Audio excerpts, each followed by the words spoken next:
So, after 3 years, we finally had the opportunity to see the 4th season of Stranger Things, and I have to say, it's a commitment with mediocrity. Now, first of all, I know that there's a lot of fans of Stranger Things around the world that loves the show, so before you hate me, let me just show my points about it, okay? So by start this video, I'm going to start talking about this show, believing that if you're watching a video about the 4th season, you already know the plot, am I right?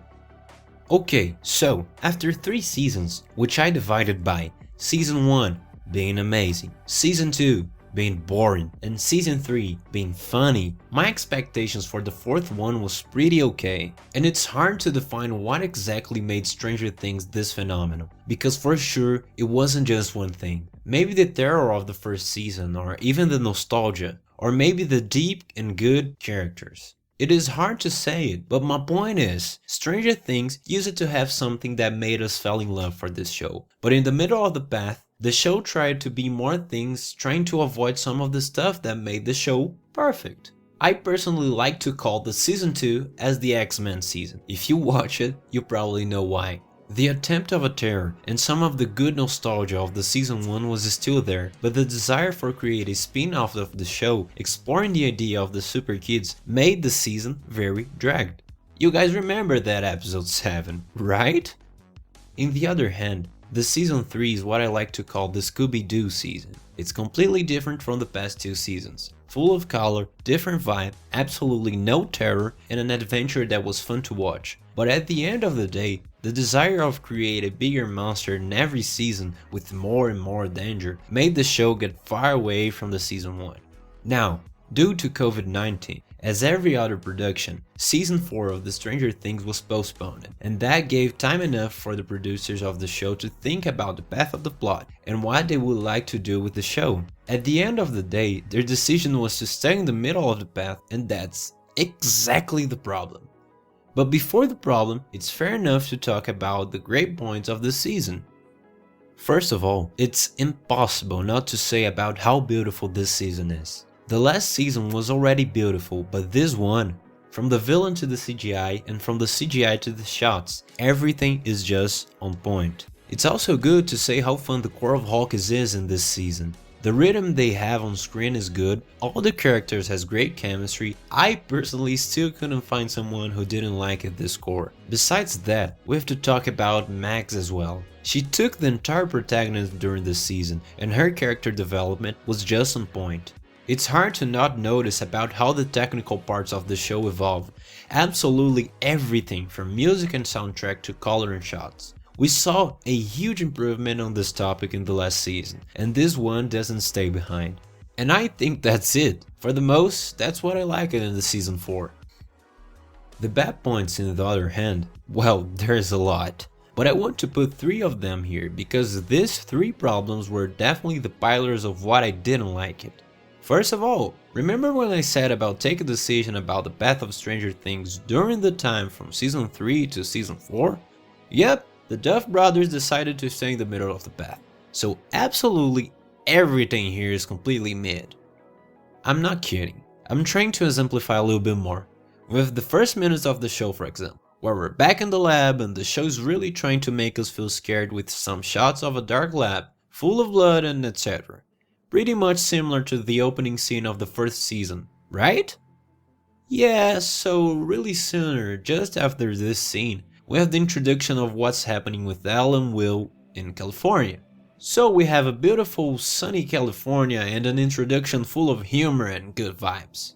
I'm not kidding when I say the first part of the show, the 7 episodes, is this gigantic weirdo duality where we have the core of Hawkins with mystery and terror and all the fun and jokes with the core of California. The show basically wanted to be the Season 1 while being the Season 3 as well. And guess what? It didn't work! The terror and humor are very distinctive things to be put in the same show. It's like water and oil. It just doesn't blend together. But afraid of lose those who loved the show because of Season 3 and trying to still make those who loved Season 1 keep engaged in the show, they tried to do both of things, and clearly it didn't went well. You guys remember when I said I couldn't find someone who didn't like the core of Hawkins? Yep, I couldn't find someone who liked the core of California either. And by the way, yes, I know there's the prison core as well, but this one is a bigger problem that I want to talk later.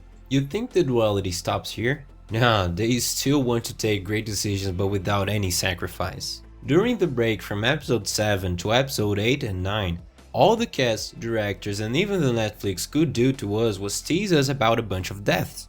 I remember pretty clear about how they said to the variety about how we should be prepared to a bunch of dead bodies. Well, there was death, more exactly 2 of them, and guess what? It was an important member of the show? Obviously not. It was just another dude that came out from nowhere to be part of the season and died.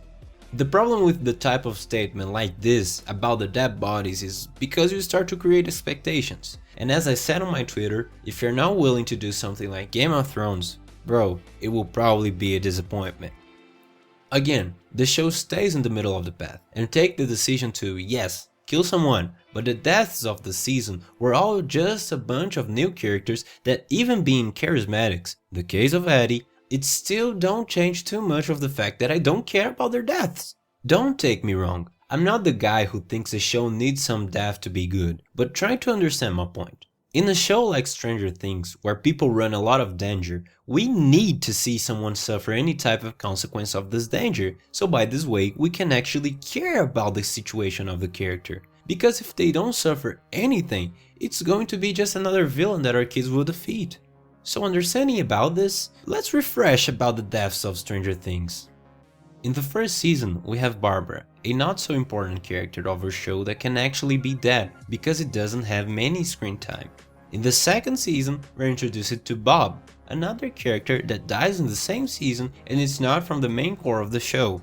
In the third season, we have Alexei, a new character introduced that guess what?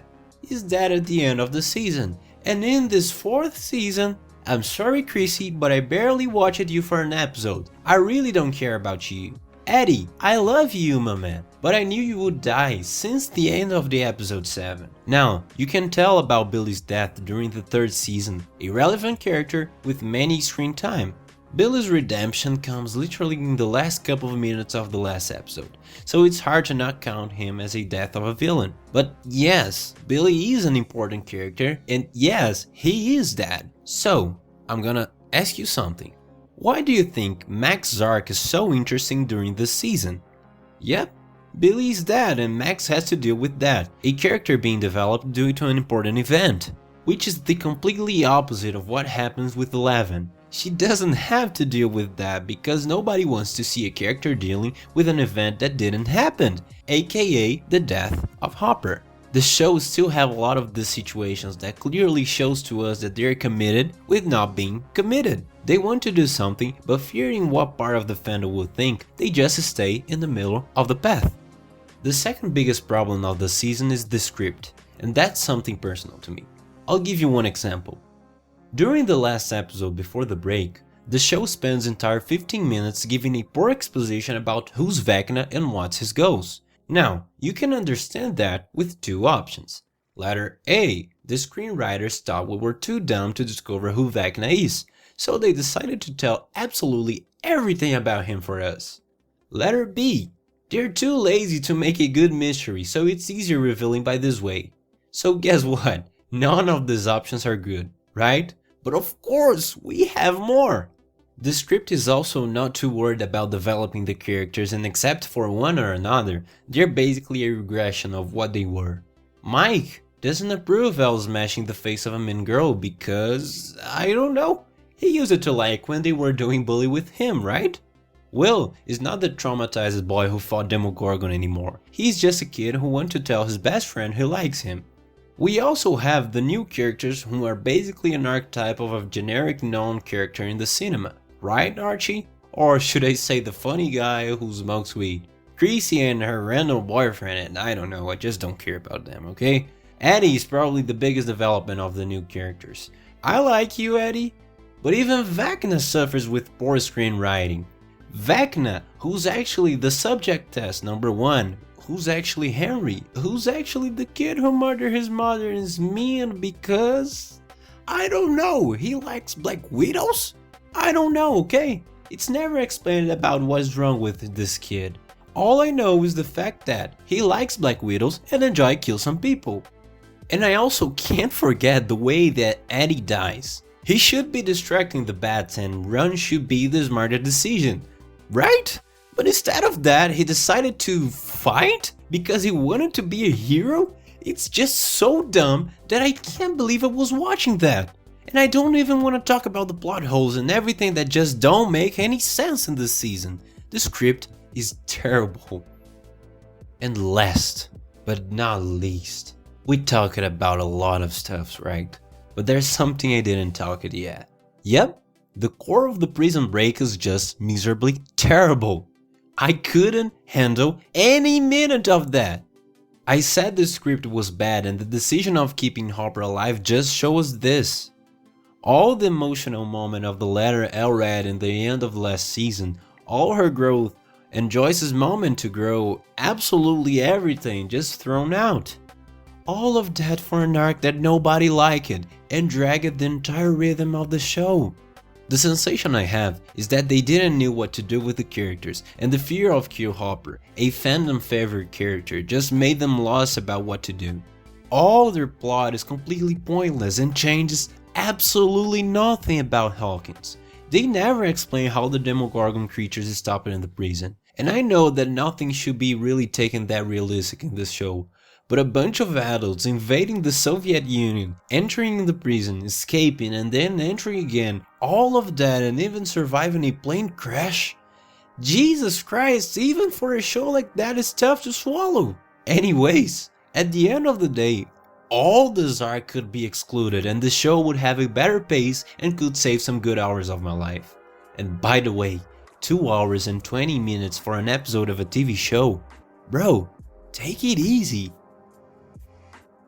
Basically, my conclusion is, the show has some good stuff and sometimes was really fun, but the fact that the show was bipolar and couldn't decide what they were made the episodes way less enjoyable than it could be. The script doesn't help too much and the core of the prison shouldn't be here. In the end, this season could have took a decision like they did in the season 3, and the 4th season could be a great disaster or a phenomenon, like the season 1. It decided for the middle of the way. A commitment with no commitment. I still love the show and I'm excited for the next season, which I hope it may be one of courage.